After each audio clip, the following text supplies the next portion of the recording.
Hey,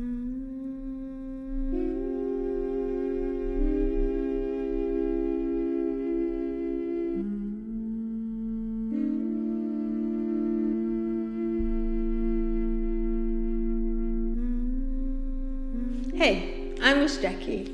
I'm a black woman with long black twists, currently half up, half down. I'm wearing a green shirt, blue jeans and white trainers. I'm an artist who has worked with Oily Cart. I was also one of the collaborators on the sensory show Space to Be. Welcome to the Oily Cart building where the shows get made. This is one of 3 videos linked to the report, Being With in Sensory Theatre, that came from Oily Cart's researcher residency. The aim of the researcher in residency project is for Oily Cart to learn from people who have different perspectives to make their work better, to have space to grapple with uncomfortable questions that arise in the making of their work. Let me introduce you to Dr. Jill Goodwin, the researcher who worked with Oily Cart from 2020 to 2022. Hello, I'm Jill Goodwin and I'm a middle-aged white woman with short grey hair, and today I'm wearing a pink and yellow checkered top and white jeans. And this is Ellie, Artistic Director of Oily Cart. Hi, I'm Ellie. I'm a white woman in my late 30s. I've got shoulder-length brown hair, and today I'm wearing a cream dress with green stripes on it. Jill's residency had 2 strands. Creative strand, Space to Be, which was a sensory show posted to families who had a disabled child or children who were shielding in lockdown. The second strand was critical conversations with families, disabled artists, inclusion experts and philosophers. So what led you to focus on the idea of being with in sensory theatre? And what do you actually mean by that? What we've been thinking about is children who have the greatest barriers to access. And in the report, we describe a fictional child who we call Khaled, in order to be really specific about the type of child at the heart of our thinking for this work, for this particular project. And just to explain, the reason we came up with a fictional character is that I think we're still working through some of the issues surrounding the language we use to identify a child like Khaled. And this is another thing that we discuss in the report. So Khaled and children like him have a very different way of being in the world as compared with those of us who process our experience through language. And what we wanted to think about was what that means in terms of how we connect and how to be with or be together through sensory theatre.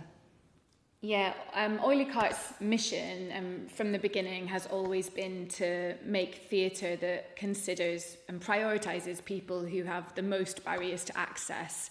So we always think about this perspective and work with these young people from the very beginning of any creative process and then build upwards and outwards from there. And that's because these are the young people that are the most likely to not be provided for in any sort of culture, theatre, arts in a way that's actually relevant to them. They're the most likely to be parked in the theatre and not presented with content that is actually relevant to them or that they can make sense of in the way that they process the world. And even in the context of sensory theatre, it can be really easy to fall into the trap of what I often call moment chasing, which is when, without realising it, the performers or the artist, when they're collaborating or performing, can start to really gear what they're doing towards seeking responses and visible reactions from the young people. And really, often, this is actually about validating to yourself that what you're doing has worth or is making impact. Yes, I agree, and I think there's a tendency to provoke responses sometimes. We become bigger and louder and more active, as if we're trying to compensate for the stillness or the absence of a response in the other person. And what I'm really curious about is What happens if we don't do that? And if we can hold back on that compulsion to try and make something happen? And in the report, we quote Duncan Machika, who writes about how when we encounter a child like Khaled, we lose our certainty and we have to find a new way to be. And Machika says that this is a really creative space to be in, and that it's a space of becoming. And I really like that idea. I'd like to move on now to what is covered in the first section of the report, language and labelling. In terms of language, I know that Oilicart has shifted its language in the last few years. Ellie, could you tell me more about that?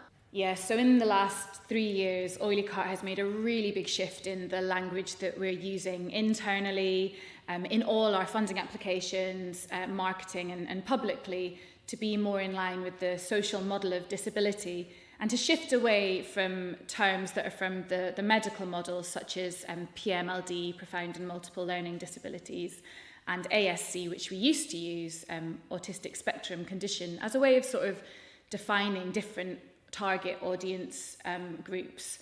And this came from lots of consultation and discussions with disabled creatives and artists who repeatedly and consistently fed back to us that these terms, such as PMLD, such as ASC, made them feel alienated or uncomfortable, and were problematic. So we want to collaborate with, all different artists, and we want everyone to feel welcome and respected at Oilicart at every part of the process. So for us, it's something that we've really strongly committed to ever since then. Thank you. I was surprised that in the report, the approach had some mixed reactions. From a small pool of participants, there were clear differences in perspectives from disabled speakers and parents. For example, I haven't met a parent yet who either understands or really believes in the social model of disability, I'm afraid, because it kind of almost downplays the literal day-to-day challenges of having a severe disability or profound disability, which are numerous, and kind of like washes that down. And so I think there's a tension there. The reality is, it's the medical model we're living every day as a parent carer. that was really fascinating. From my view, language is identity, but it's also culture and how we communicate who we are.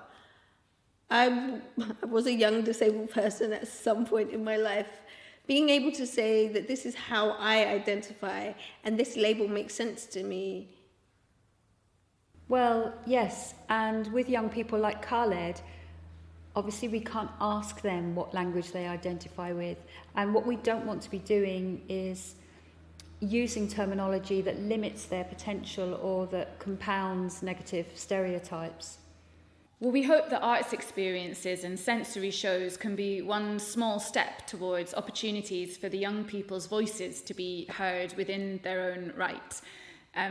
For the last few years, we've been really focused on co-creation with disabled young people, and we really see this as part of a wider advocacy in Oilicart's work. And I think, before I began this researcher in residence role, I hadn't really thought too much about just how stigmatised cognitive disability is. But lots of the issues that we had in relation to our choice of language for marketing really pointed to this. And in our critical conversation with Joanna Grace, she named this and she spoke about the taboo of cognitive disability. With cognitive impairment, there's a sort of taboo, isn't there? It's like the worst thing you could say, or the worst thing you could be is somebody who isn't cognitively able, so we shouldn't mention it. And I think that if it was accepted as a valid form of lived experience, because there is totally value in that experience. I think the problem with it is the word impairment, isn't it? Yeah. What you need is to replace that word impairment, which suggests that your experience is a lesser than. You need a word that describes a type of cognition in relation to another type of cognition. Yeah. So that you're saying that these are different, but not giving them a rating. I really like what Joanna's saying about different types of cognition and how there shouldn't be a hierarchy in how we value these. Often people, when they're making shows, I think, for this audience, worry that if they're not using lots of text and words, like we see in what is considered great British theatre, then they might risk patronising their audience. But in contrast to this, I was really interested in this quote from a parent. And it's that presuming competence and a level of cognition, and then that's so offensive in some ways, because actually you're saying that that's the only important way of understanding, and it's not the only way of connecting. It doesn't. So presuming competence then really undermines his experiences of the world, which are just as valid but different. In Space to Be, we thought a lot about cognitive access and didn't presume competency or a level of linguistic understanding, although we did presume a rich inner life. Yeah, these issues of language came up a lot, particularly in the marketing of Space to Be and in all of our shows. The challenge is in how we communicate to families and to schools that this show is going to be really relevant and has deeply considered the young people that you're with, but without using that medicalised language, which actually the majority of schools and families do use themselves, such as terms like PMLD. Yes, I know that the general advice with marketing is to be very specific about the artistic offer rather than the needs of the audience. But with Space to Be, I did feel that if we weren't making it really clear who our target audience was for the show, then children like Khaled might miss out, because parents may well assume that it's not accessible to their child. So this was a dilemma for me.